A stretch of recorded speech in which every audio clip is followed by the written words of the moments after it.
Ladies and gentlemen, boys and girls, cats, snakes, chickens, ducks, and everything in between, I'd like to welcome you to the first official episode of the Improper Philosopher podcast. My name is Max, and I am the Improper Philosopher. Doing a little bit of a monologuing thing here, just trying to get a feel for what I'm working with here. And on top of that, I'm doing assorted audio tests. So if you're hearing this, that means things went well. So there's a variety of topics I want to cover today.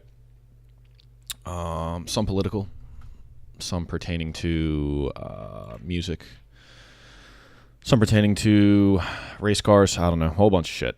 So without further ado, let us start to get into it. In regard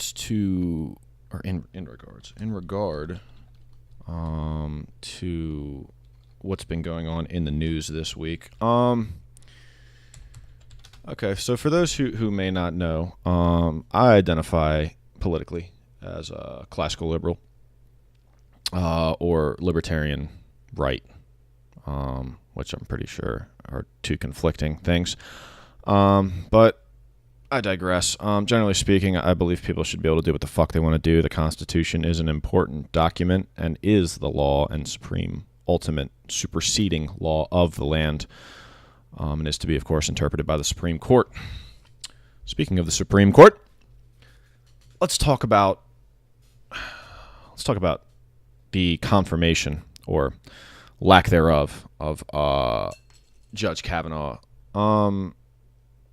Here's the deal. All right. So for those who may not know, Judge Brett Kavanaugh was appointed, or I should say recommended, for the Supreme Court by President Donald Trump. And, of course, that needs to be confirmed by Congress. Now, here's the problem. Okay. So anytime Donald Trump does anything, and I want to be very clear, I think Donald Trump is a fucking retard. I don't particularly like anything he has to say. I like whatever his economic committee, because he knows very little about economics based on his talk of tariffs. Okay, if you are any type of economist or any type of intelligent for that matter, you know that tariffs are probably fucking bad. But whoever handles his economic policy, which is clearly not him, because I think he's too much of a buffoon to figure that out. Whoever handles his economic policy, they do a pretty good job. I think that there are parts of his administration that are really not that horrible. The people behind closed doors, I mean, listen, Donald Trump is a figurehead and a buffoon. And he has teams upon teams upon teams of people that are dealing with his legislature. And, of course, the Congress, the Senate, and the House are responsible for legislature, and not the president. All he does is sign it or veto it accordingly. But of course, there's definitely communication between Congress, being that we still do have a Republican Congress, as well, a Republican majority, I should say, in Congress, as well as a Republican, and I use that term super loosely when I describe fucking Donald Trump. Anyways, I digress. So he appointed Brett Kavanaugh, who's, look, he's a conservative, and he has some pretty solid rulings as far as what I've seen. And what's going on here is the Democrats are essentially filibustering, I think would be a good way, to basically try and put off the confirmation of Judge Brett Kavanaugh. Now, here's the problem here. Allegations, a young lady by the name, well, I guess she's not very young anymore, a young lady by the name of Christine Blasey Ford made a serious allegation against Judge Brett Kavanaugh. She basically stated that back in the 80s, which I say the 80s because she hasn't given a specific year, let alone a month, day of the week, anything, that this instance occurred. But she alleged that Kavanaugh drunkenly attempted to sexually assault her. The story's changed a few times. Listen, I'm going to put it to you this way, and I'm going to try and be very careful with my words and very articulate in what I'm trying to get out here. Here's the issue, okay? The issue is simple. in order for this story to be credible, there needs to be substantiating information. Now, this is what I'm going to say. You call the cops, right? You say, I punched you in the face. Well, I didn't punch you in the face, and no one's around to see. You know, it's one person's word against another. And then on top of that, let's just say that you call the cops and say, hey, this guy punched me in the face 4 years ago. I don't know what day it was. I don't know what month it was. I don't even know where it was, but I know it was somewhere in Montgomery County. You're going to be laughed at by any respectable police officer. Any respectable police officer would laugh at that. You want to know why? Because you can't substantiate these allegations. There's no witness. Excuse me. There's no witness. The evidence as far as when and where it happened is severely lacking. I mean, for God's sakes, she can't even remember what year it was. Now, listen, this was in the 80s, and assuming this allegation is true, which I certainly don't believe it is, and I'm open to be, wrong. If it's wrong, I certainly, should this have actually happened, God forbid, they should throw Brett Kavanaugh away and lock him up, throw away the key. But the simple fact of the matter is you're making a claim with very little evidence to substantiate that claim, and what you're essentially doing now, and the big talk now is that the FBI is going to investigate it. This is not a federal matter. What the fuck does the FBI have to do with anything? Did they cross state lines? Did he throw her in a car and cross state lines? No.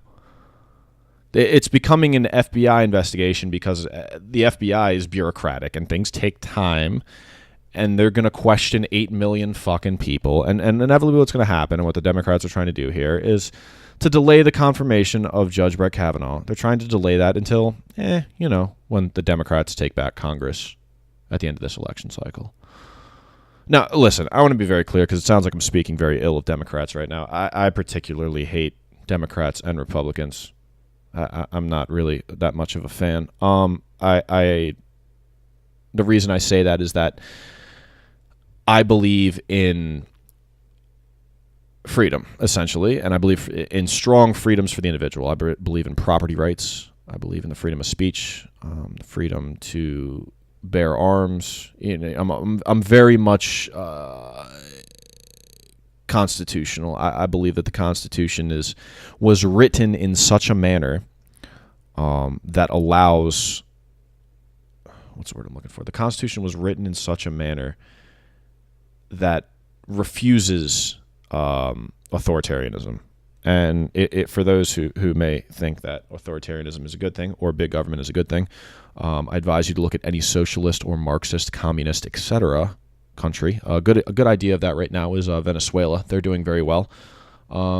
Actually, good news about Venezuela. They've recently been made millionaires. Yeah, they made all of their citizens millionaires due to the exorbitant inflation that's going on. I'm sitting in front of my computer here. Let me double check Venezuela's rate of inflation, just out of curiosity.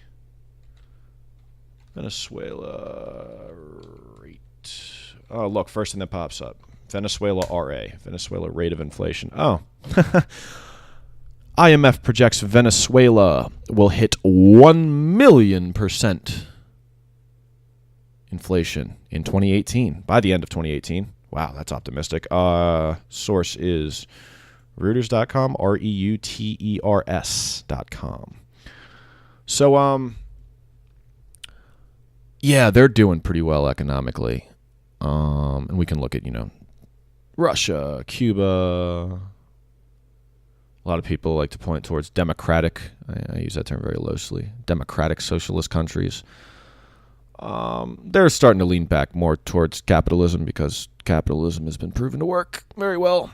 It pulls a lot of people out of abject poverty, way more than people would imagine.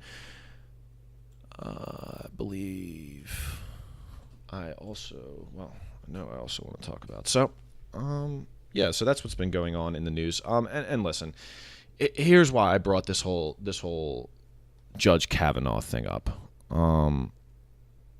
I remembered the point that I was going to make. Here's why I brought it up. In my opinion, this is an example of just people being tribal and just picking their side. And I feel like the more people kind of dig their heels in, the uglier things are going to get for us. Now, there's a reason we need the Senate to fucking interact with each other like, civil human beings and not retards. And it's very simple. There's legislation that needs to be passed. There's important legislation that needs to be dealt with on a regular basis. And instead, we're pissing around with a fucking Supreme Court candidate, for Christ's sake. He's not going to overturn Roe v. Wade, and that's the big thing people are concerned about, Roe v. Wade. Oh, go fuck yourself.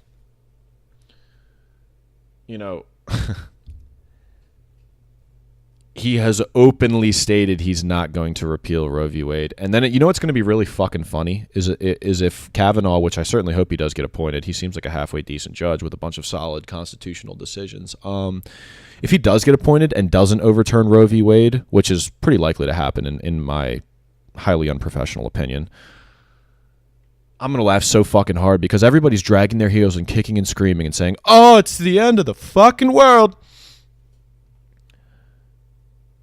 And he's probably not going to overturn Roe v. Wade. Like, if I'm not mistaken, he's openly said he's not going to overturn Roe v. Wade. I mean, this is just, it's become a situation where everything Donald Trump does, if you're a Democrat or if you're left of center, you despise it and everything about it. And like that goes for things that are generally good for the United States of America. I was on Twitter not too long ago and somebody was bitching about the tax cuts. Now, let me be very clear. Somebody on the left was bitching about taxes. So let that sink in for a minute. Of course, somebody on the left was bitching about fucking taxes. I mean, Jesus Christ. Now, here's the problem. They were saying that Donald Trump's tax cuts are a bad thing. Let that sink in for a minute. Now, of course, the national debt counter, as of the 22nd of September, 2018.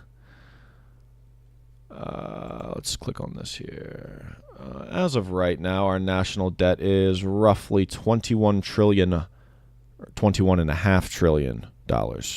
and climbing, which is roughly $65,000 per U.S. citizen.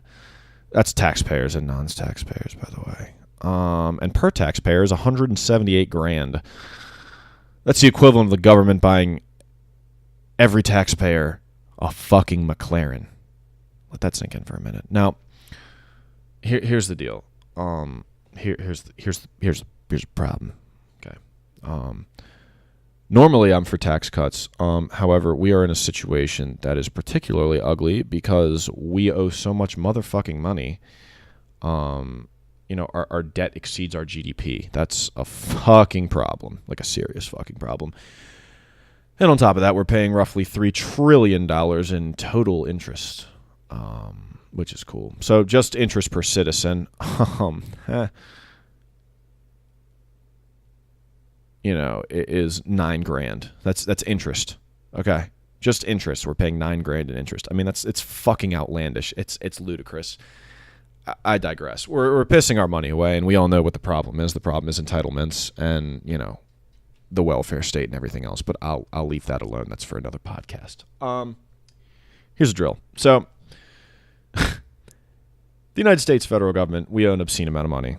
And Donald Trump decided to cut taxes. Now, this person on Twitter whose name I forgot, I really wish I could pull up a copy of this tweet, because if I could, that would be hysterical. But this person was actually bitching about the fact that Donald Trump is cutting taxes, and they said, well, God fucking Lee, Donald Trump is cutting taxes. What about our national debt? What about our national debt? Well, let me ask you something. If you're drowning, what's the best way to deal with you drowning? Is it to drain the water out of the pool? Or is it to, remove the ceiling from the pool? Well, temporarily removing the ceiling will save you and give you a breath of air, but eventually you got to drain the fucking water out of the pool.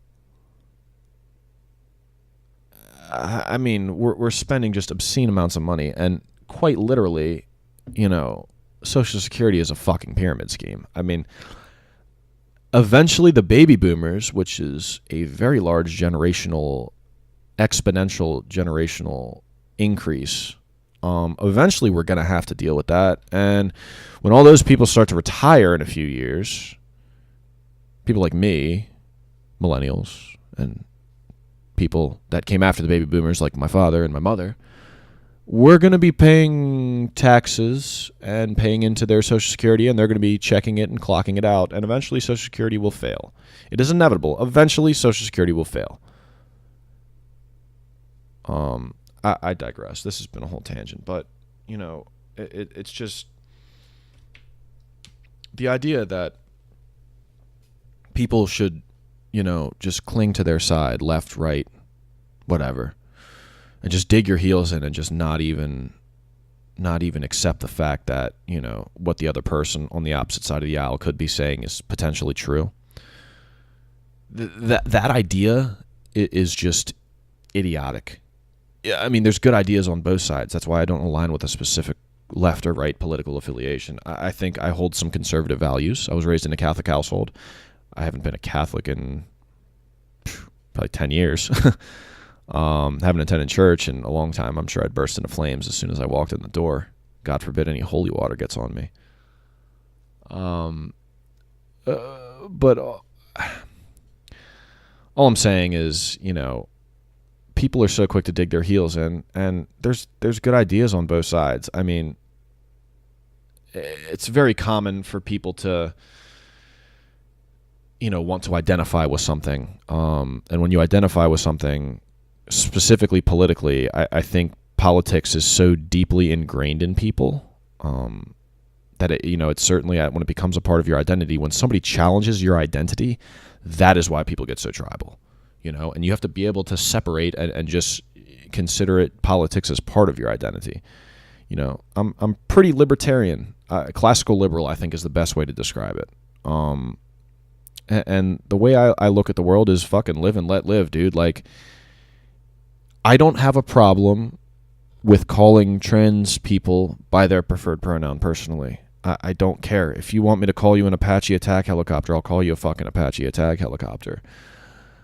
Where I draw the line is when you compel me by law to call you something. That's an issue, right? And that's the whole drama with Jordan Peterson and Bill C-16, right? Is for the first time in English common law history, you are compelled to speak a certain way. And I didn't realize or learn about Bill C-16 until well after it was done. This was in Canada, and I, of course, live in Maryland in the U.S. And, you know, I thought about it for a while, but I try my best to think about things and try and formulate an opinion based upon the facts and what I foresee going wrong. And generally speaking, when the government does more things and people do less things as far as being able to act on their own free will,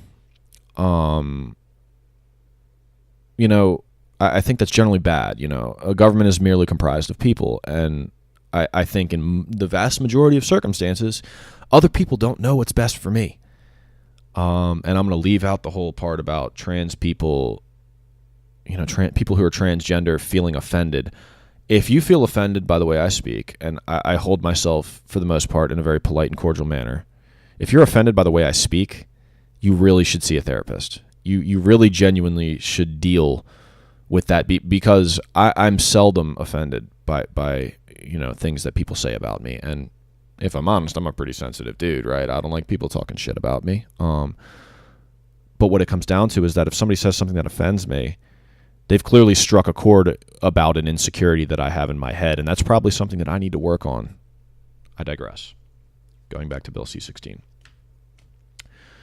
When the government compels speech, or perhaps deletes words or omits words as being acceptable, whether it be socially or legally, that opens Pandora's box. And you can do many things in the name of correctness, and you can do many things with noble motives, and they can turn out horribly, terribly bad. You know, I will admit, as somebody who is very much a free market capitalist, socialism sounds great in practice. It really fucking does. I mean, for Christ's sake, everybody gets fucking health care. Everybody can eat. You know, if anything happens to you, short of dying, you'll be okay. But here's the reality of the situation. Somebody gets in power. And much like every other Marxist doctrine-based country, the people who attempted to usher in the utopia, right, were killed. They were murdered within the first few years of the revolution, whether that's the communist Russia, specifically the USSR, or Cuba. They were murdered. And then the people who are real shitty human beings get into power. And eventually there comes a time where everybody's telling on each other. 1 out of 3 people in the entire population of the USSR, I believe it was in the 80s, if I'm not mistaken, towards the collapse, was an informant. 33% of the entire imagine 33% of the entire United States being an informant. Let's try and fathom that for a second. You know, I understand that socialism, communism, etc. They sound pretty damn good in theory. They sound great in theory. But here's the problem. In practice, they have failed continuously. Now, I'm the kind of person that's pick yourself up by your bootstraps and get the fuck back in there. You know, I have a lot of hobbies, and a lot of my hobbies require repetition. I like riding motorcycles. In order to be good at riding a motorcycle, you have to ride that fucking motorcycle. I roll Brazilian Jiu-Jitsu, and I spar, I fight Muay Thai. Both of those require a lot of hard, painful work. You will get armbarred. You will fucking get one of your chicks cacked. English is hard. You will get one of your kicks checked, and that shit sucks. Low kick somebody and have them check it, shin on shin, and tell me how that feels. It's not a good feeling, not a good time. Now, I'm a firm believer that repetition makes perfect, but when it comes to the murderous doctrine of Marxism, communism, socialism, whatever you want to call it, communism light, socialism, millions, hundreds of millions, if I'm not mistaken, of people died because of that. Now, I'm willing to possibly injure my body riding my motorcycle. I'm certainly willing to potentially injure myself in Brazilian Jiu-Jitsu, and have certainly had problems with my rotator cuff and certain joint locks and etc. I'm not willing to risk millions of lives for an economic system. I'm not. And the people that are promulgating these ideas, they're not willing to risk millions of lives either. They may think that by any means necessary, seize the means of production, and you're a revolutionist and you're doing God's work or whatever. You're not prepared. You're not fully prepared for opening Pandora's box and all the shit that comes with that. You are certainly not prepared. I'm well aware that I'm not prepared. I'm very well aware. But, I digress. So, okay. I'm going to jump on my Twitter feed and find some funny things. And I'm also going to talk about... Oh, that's what I was going to talk about. So, MMA. 2 huge pieces of mixed martial arts news the past week here.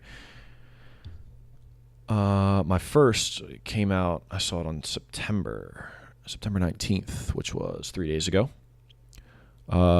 Jonny Bones Jones gets a 15-month USADA suspension after arbitration, eligible for UFC return October 28th. Jonny Bones Jones, quite possibly the greatest to ever fight MMA. The man is a fucking animal. Leave his personal life aside. His capability of beating the absolute fucking brakes off of people, it is ridiculous. I wouldn't want to be caught in a dark alley with Jonny Bones Jones. Whether he had one leg. If he had one leg and one arm, I still wouldn't be caught with him, because I bet you he'd hit me right in the face and I'd go to sleep. Glass fucking jaw. I mean, that's just incredible. I can't imagine, being in the cage with that guy, but I digress. Jonny Bones Jones so I should clarify, the 15-month suspension he received is retroactive. So I'd be willing to bet that Jonny Bones Jones will be fighting Daniel Cormier for one of his belts, because I believe Cormier is light heavyweight and heavyweight at this current time, belt holders. And Cormier's a great fighter, and he's a great dude. But Jonny Bones Jones will beat the absolute fucking dog shit out of Cormier for, I believe, a third time when they step in the cage together, which I'm 99.9% sure is going to happen. Jon Jones is a fucking savage, and you can say he's a cheater and he used steroids and whatever. How many good drug tests did he pass? You know, you can only cycle steroids so much, and the way that they do these drug tests, I mean, if you stop taking steroids for a week, and my assumption is that they're testing for Clomid and other PCT or post-psychotherapy medications. So for those who may not know, I've spent some time doing some bodybuilding, and I've been in combat and ridiculous other competitive sports for quite some time now. And let me say this, when you use steroids, first of all, it wreaks havoc on your body, but when you use steroids, you need something called post-psychotherapy. So when you add, I believe the term is extraneous, but external hormones into your body, so let's use testosterone, for example. A very common steroid people use is testosterone. And what you're doing is essentially injecting additional testosterone into your body, and that, you know, facilitates muscle growth, fat loss, muscle fullness, muscle hardness, etc., hypertrophy in general, which is just large size muscles. Of course, it ups your performance in numerous levels. I believe it helps with endurance and cardio, as far as, you know, getting you through and pushing, you know, through that cardio and through it, whether you're running or rolling or whatever it is, you know. When you put a whole bunch of testosterone in your body, let's say most people cycle for a month or two at a time. So let's just say an easy example is a 1 month cycle, 1 month on, 1 month off. Now let's say you're cycling testosterone for 1 month. You're sticking a needle in your butt with testosterone or other muscle group. Most people do their butt because it's got a lot of fat and it doesn't hurt as much. You're taking tests for a month. Now, when you do that, the whole joke is that, oh, your nuts shrink when you do steroids. Well, that's actually a thing. You want to know why? Because that's where testosterone is. And when your body sees all this extra testosterone, your body's very good at regulating itself and sees all this extra testosterone floating around. It's like, fuck that. I'm not making any more testosterone. We're good. Well, when you stop injecting the testosterone at the end of the cycle, then not only is your body still not producing adequate amounts of testosterone, but your body has also been producing additional estrogen in an attempt to combat the testosterone. So if you don't run post-psychotherapy, which is a cocktail of drugs, usually it's an MAOI, aromatase inhibitor, an estrogen inhibitor, and something like Clomid, which helps basically with maintaining your estrogen levels and facilitating natural testosterone. If you don't take a post-psychotherapy, you're going to lose all your gains. You're also going to suffer. Most people suffer, depending on your genetic predisposition. Some people will suffer from gynecomastia, which is bitch tits. And you would certainly be able to tell if a fighter had bitch tits. Now, let's just say, I believe they test them at the weigh-in, which is, 5 days, I think, or a few days before. Let's say 3 to 5 days before the fight. And they test you immediately after the fight. Now, let's just theoretically say, for example, let's say you got 5 days of coming off of a cycle of testosterone. Just testosterone, which is, in the scheme of steroids, is not the big. If you're on fucking like a crazy amount of trenbolone and like Anavar and a bunch of other shit, you'd definitely be able to tell. But let's just say testosterone. The amount of muscle growth you will lose in that 3 to 5 days, roughly, you know, the amount of lean muscle tissue that you'll lose in that amount of time with zero PCT, because I believe they do, I'm 99% sure they test for PCT drugs as well. The amount of muscle mass, you might as well have just not even done a fucking cycle. So what am I getting at here? Regardless of Jon Jones being tested positive, it's highly unlikely that he was using steroids for his entire fighting career. That's what I'm getting at in a very roundabout way. I'm excited for Jon Jones. I think that these are combat sports, and you take some of the baddest motherfuckers and you put them in a goddamn cage, and then you make them fight each other. I mean, that's pretty fucking wild. You gotta love it, man. You gotta fucking love it. So I'm excited for Jon Jones. I'm excited for him to be back. I'm excited for him to absolutely fucking destroy Daniel Cormier. I like both fighters, but it's going to happen. Jon Jones is going to beat the fuck out of him. And on top of that, Saturday, October the 6th, Khabib McGregor is going on. I originally was McGregor. I like McGregor. He's a fucking animal. He's a great fighter. His striking is ridiculous. His jiu-jitsu is very good. I originally had McGregor, and I'm starting to have second guesses. Let me tell you, I am starting to get a little tiny bit nervous. I'm starting to get a little tiny bit nervous on what exactly is going to go down.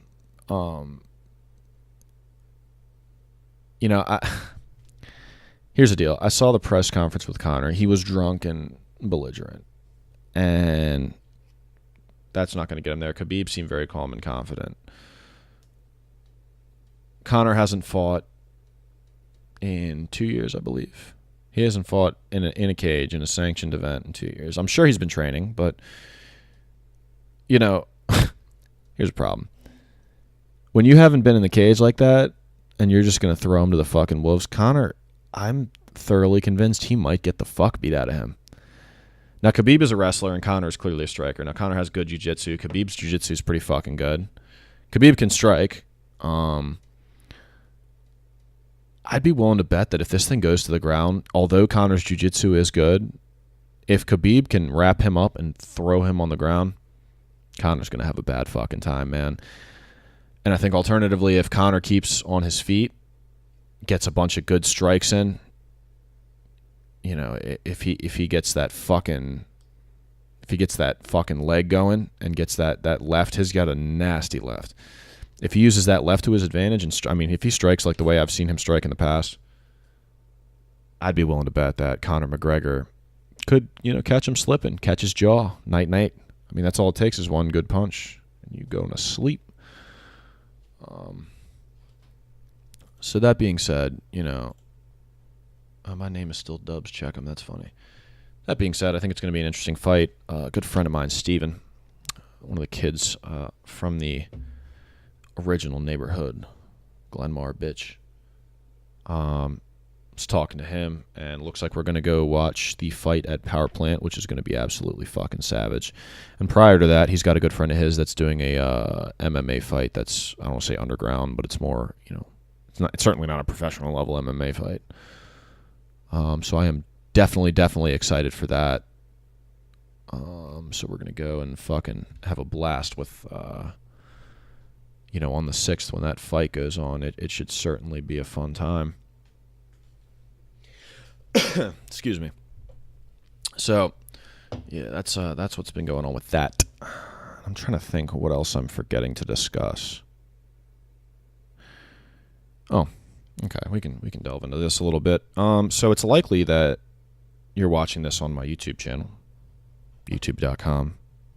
Improper Philosopher. Know thee.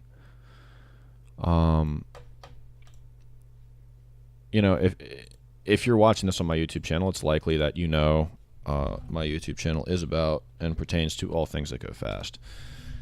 Recently, I've been very curious. So for those who don't know, I ride a 2005 Kawasaki Ninja 636, commonly a ZX-XR. It's a 600cc crotch rocket.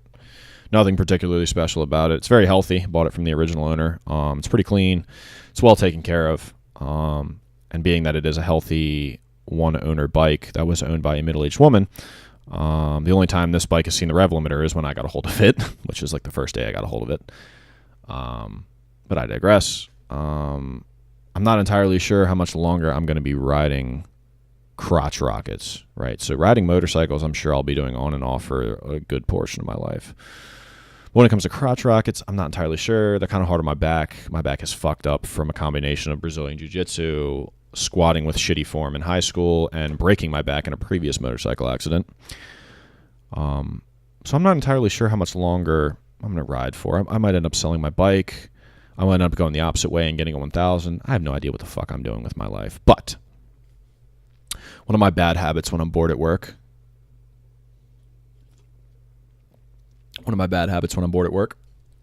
is I'll be online and just look at various toys. I'm certainly a man of my toys. And I have a strange relationship with cars. You know, I like cars, but I can't make up my goddamn mind when it comes to cars. You know, I am pretty, as far as in the scheme of going fast, I'm pretty diverse. I started off in Hondas. Had a bunch of Hondas that never ran or ran like shit. And eventually I ended up with a RSX Type S, which I was going to do a bunch of work to, but found out that the quarter panel is rusted terribly. So it's not really a good basis. I was going to eventually make it a turbo car, but that doesn't really make a ton of sense to build a turbo car and drop a whole bunch of money into a built motor and built transmission to put it in a rusty shell. So I got to thinking, I said, golly, you know, if I could have a sports car, what would it be? Or a toy? I like Evos. I've always liked Evos. They look very mean. They are 4 doors. Of course, all-wheel drive turbo is a fantastic combination. You can get them with sunroofs. You know, it's a solid all-around car. Brembo brakes from the factory. They perform at a very high level. However, you know, shake it, I suppose. Cons obviously being Brembo brakes, high maintenance costs, high insurance costs, which is going to be with every fucking sports car for the most part. Specifically the Evo with the Brembos. They get really shitty gas mileage stock. They get like 20 miles to the gallon stock for a 4-cylinder turbo, which, I mean, they have huge injectors, and I think they have like a 195 fuel pump, so they're using quite a bit of fuel, and especially if you crank the boost up and build a motor. But you know, they're also expensive to just buy the car. I mean, for a decently clean Evo, you're spending $15,000 to $20,000. That's a pretty good chunk of change, right? So I like Evos. I'll probably own one at some point. But I kind of kept looking, and I looked at Corvettes. I like C5 Corvettes. Ultimately, I really like C6s. I prefer the C6 over the C7, which is the newest generation. But when it comes down to Corvettes, the trouble I have with them is that they're very low to the ground and they're fiberglass. God forbid anything happens to it, you got to take it to a specialist that can handle fiberglass. It's a LS platform. It's a great car. You can have C5 Corvettes for cheap. Some roughly $10,000 plus or minus $2,000. You can find some rougher examples for around $8,000. Which I certainly have on Craigslist and, you know, Facebook Marketplace and whatever. So Corvettes aren't a bad choice. And then I had a thought. I thought, you know what? I should get a right-hand drive car. So I spent time looking at Skylines. I really like Skylines, and I work at Nissan. So, you know, I really thought about it. I was like, man, I like Skylines. Skylines are cool. I could see myself driving a Skyline. I could get a Skyline for cheap and put an RB25 in it, upgrade the motor. I can make like 400 horsepower and slide the car everywhere. I was like, man, I don't know. So I asked myself a question, you know, what do I want out of a car? Like a sports car, a car that I'm not driving every day. Or a toy. Well, since I'm not driving it every day and will likely be driving it in the middle of the day during good weather and everything else, a loud, good sounding, a present car, a car that has a presence to it. I want a car that looks good, obviously. I want it to be very fast. Manual transmission is a must. Keyless entry is nice. I'd like a car that is reliable from the factory and one that I can build up myself. And a car recently that I've been looking at that really checks all these lines, or checks all these boxes, I suppose, is the Terminator Mustang. You know, I've always had a fascination with new edge Mustangs, specifically the 2004 and 2003 model year. And I remember very vividly when I was a very young kid, I went to somebody in my neighborhood, a few houses down, was having a party. I think their son had just turned 16 or 17, and they bought him a new edge Mustang. It wasn't a Cobra, as far as I can recollect. It might have been, but I don't think it was. I certainly wasn't paying attention at the time. I must have been 7 years old, 8 years old. I've always had a affinity or a sweet spot or a soft spot for new edge Mustangs in my heart. And I started looking at Terminators strictly for shits and giggles because I had nothing better to do at work. and I've kind of taken a liking to them recently. I found out some very interesting things about them.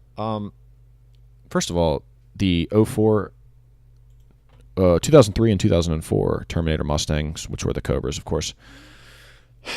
Excuse me. 2003, 2004 Mustang Cobras were just the best way I can describe it. They were ludicrous at the time. They were just outlandish. They made so much frickin' power. I think they made like 390. They were rated at 390, and a lot of people put them on dynos. 390 to the crank, and a lot of people were dynoing them at like 360 to the wheels, which slightly over 400 horsepower to the crank. I believe 420. Some estimates say 400 to 420 horsepower, which is pretty damn good for a blower car, right? I mean, you got a low compression V8. So I started looking at Cobras, and I was like, man, these things are just making retarded power, and all people are doing is putting a blower on it and doing, fuel system work. And I started to look into it. I was like, why the fuck is that, man? I get that it's a V8, but, so what I found out about Cobras that really makes me particularly interested in them is I'm really fucking lazy. And the Cobra has a forged rotating assembly from the factory. It has an 8-bolt crank forged. It's got H-beam rods in it. Literally. H-beam rods. H-beam rods that are stamped Ford Racing. Those rods are probably a fucking inch thick. And it has 8.5 to 1 compression forged pistons. So the entire rotating assembly is built and forged and is notorious for taking over 1,000 wheel horsepower. Stock bottom end. So that's enticing, certainly. I don't have to crack the motor apart to get high horsepower numbers out of it. This is a dual overhead cam blower car. It's a 4-valve. So obviously building the heads is a bit complicated and expensive. But like I said, you can take a bone stock Terminator, full exhaust on it, engine management, supporting fuel system. I believe it has dual fuel pumps from the factory. So a lot of people like to run return lines. So obviously fuel, just enough to support the amount of horsepower and fuel that you're going to need, the amount of fuel that you're going to need for the horsepower that you're going to make. It necessitates a specific amount of fuel, and also with that, return lines. A lot of people like to run return lines back to the tank. So, maybe some 60, 70 pound injectors are pretty common. An aftermarket blower, simply because the Eaton blower is, one, incredibly inefficient, two, is pretty small in size. A lot of people get like a 2.3 or a 2.9 Whipple. Strap that right on there. Supporting fuel mods, full exhaust, and of course engine management. That I think that kind of goes without saying. 600 wheel horsepower easily. Plenty of room to breathe. Like I said, if the block will take 1,000, so you're not really straining it. You're not really sweating it. That's enticing. I like the way they look.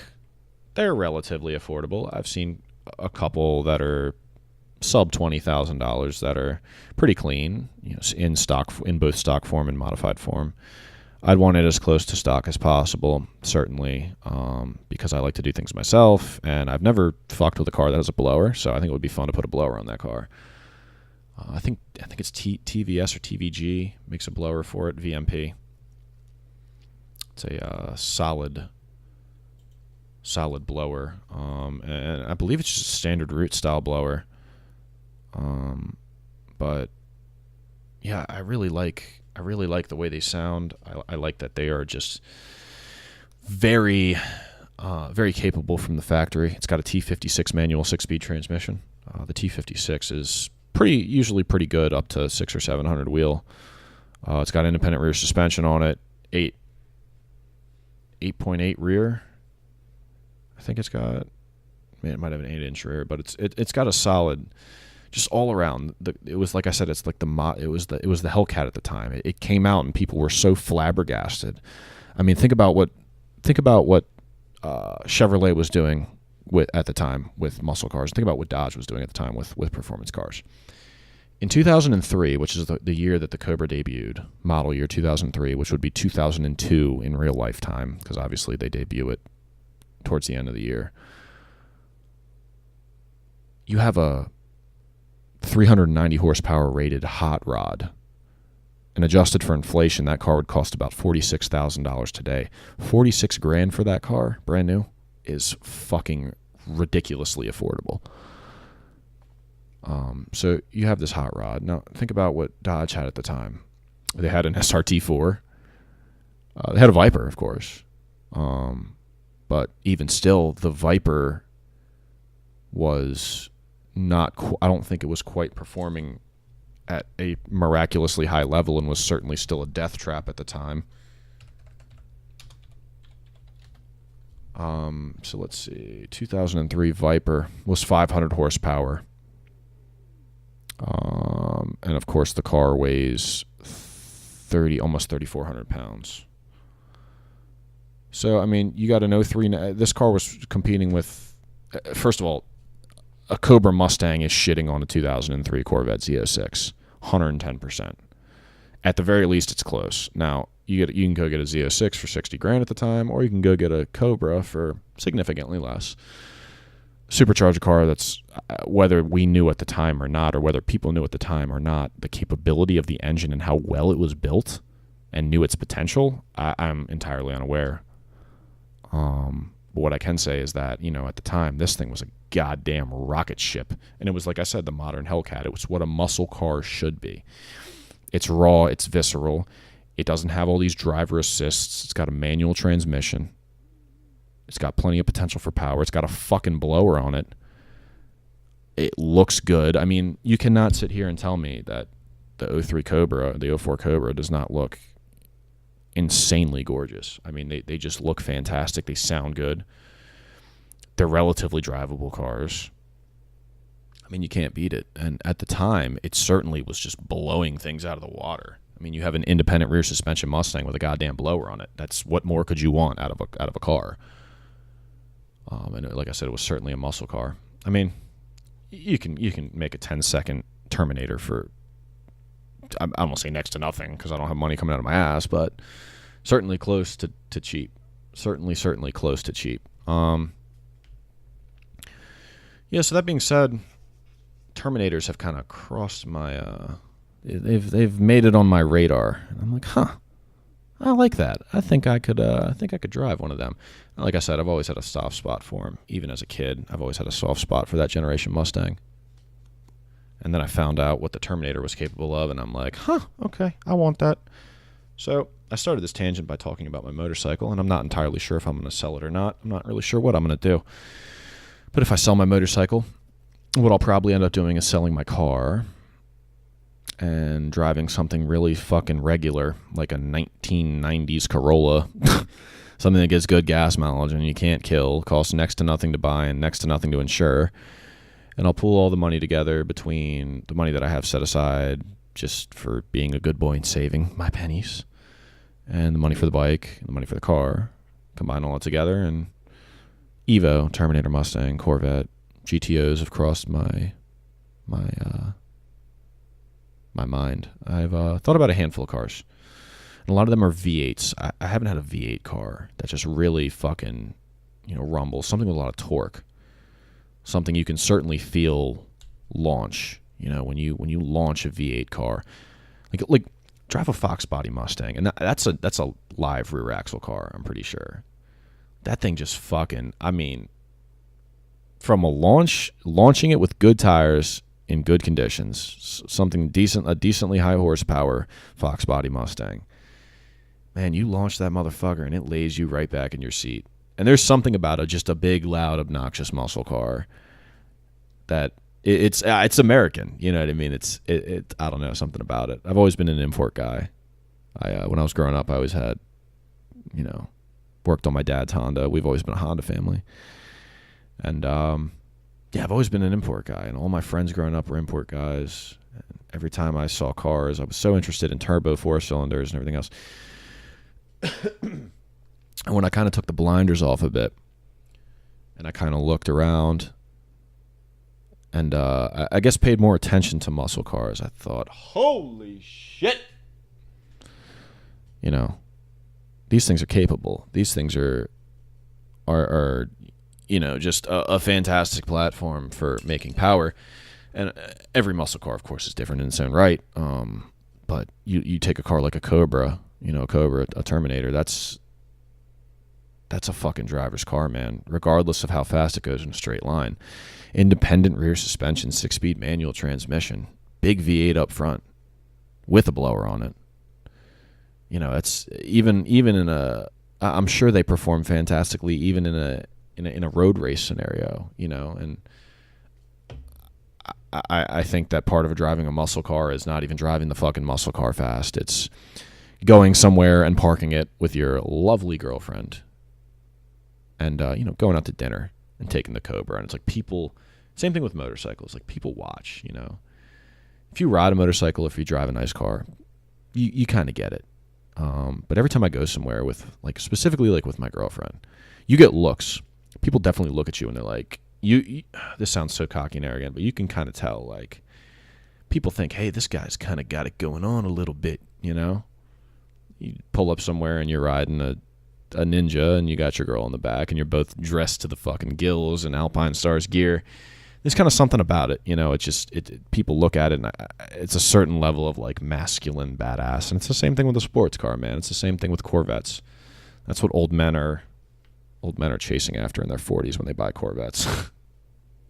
They're trying to get that last little bit of masculinity because their wife chopped their balls off and they're sending their children to college and shit. And their hair's turning gray and starting to fall out.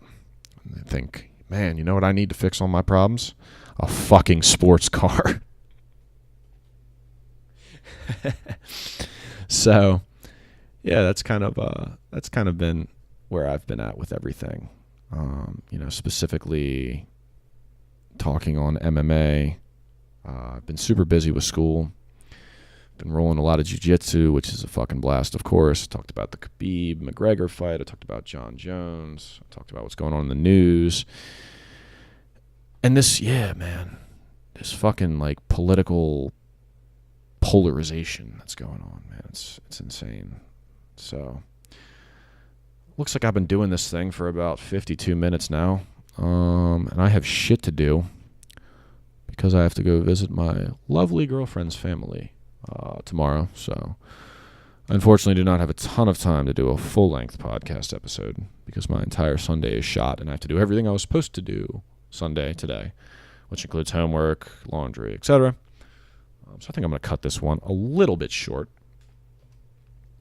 If you made it this far, certainly consider subscribing. Podcasts are not the only thing I do. I do a bunch of videos, vlogs. If I go and do some crazy or ridiculous shit, I like to record it just because it's fun to record and have it on tape.